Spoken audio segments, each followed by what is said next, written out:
गोपालपुर निर्वाचन मंडलीर रंगेलुंडा ब्लॉक अंतर्गत बहु पंचायत रे मान्यवर विधायक तथा जिला बीजेडी सभापति डॉक्टर प्रदीप कुमार पाणिग्राही जोगदे विभिन्न प्रकल्पर उद्घाटन सह भित्तिप्रस्तर स्थापन करथिले। प्रत्येक कार्यक्रम रे विधायकक सह तांका धर्मपत्नी श्रीमती सुजाता पाणिग्राही मध्य जोग देइथिले। विधायक प्रथमे रंगीपुर पंचायत रे जोगदे धान खोला, नाम मंडप, कल्याण मंडप, स्कूल कोठाघर एमिति प्राय 40 लाख व्ययर विभिन्न प्रकार प्रकल्प उद्घाटन करने सह नोडाल उच्च प्राथमिक विद्यालय वार्षिक उत्सव में जोग देइथिले। यही विद्यालय छात्र छात्री मानकु पोशाक वितरण मध्य करथिले। सेहीपरि चांदपुर पंचायत कल्याण मंडप, कनिसी पंचायत मार्केट कॉम्प्लेक्स, गोड़ंथरा पंचायत रे घड़का नाଳ उपरे कोलबेट, सुनादेई पंचायत, भालीगढ़, पालूर पंचायत, गोड़ंथरा स्थित बाणीश्री विद्या मंदिर श्रेणी गृह मध्य उद्घाटन करथिले।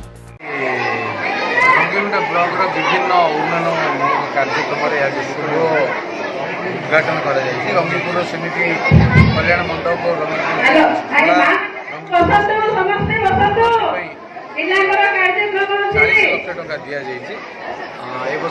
रंगीपुरवासी को धन्यवाद देवी से शीघ्र कम भी कर माननीय मुख्यमंत्री आम समस्त धन्यवाद देवा सी आम टंका सांसन कर आशा करी समस्ते विकास पथरे विश्वास करूँ ओडिशा को संगठन और संगठित करंतु ओडिशा रे शांति और उन्नति पई नवीन पटनायक को मन रखु। छात्र छात्री मानक सुविधा असुविधा विषय मध्य श्री पाणिग्राही बुझिथिले। रंगेलुंडा ब्लॉक उपाध्यक्ष आ सहित रंगीपुर ग्राम पंचायत समिति सभ्य अच्छी रंगीपुर ग्राम में आज रंगीपुर ग्राम पंचायत विभिन्न उन्नयनमूलक काम उद्घाटन होती।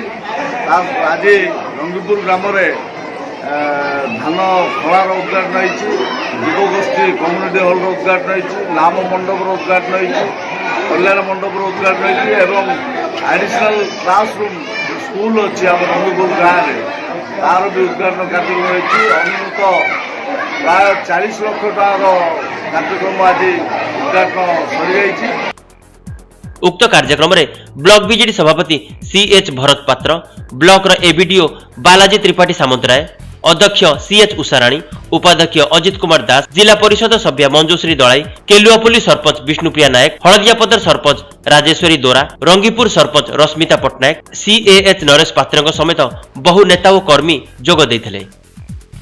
रंगेलुंडा ब्लॉक रु धर्मेंद्र राउल रिपोर्ट, स्वस्तिक न्यूज।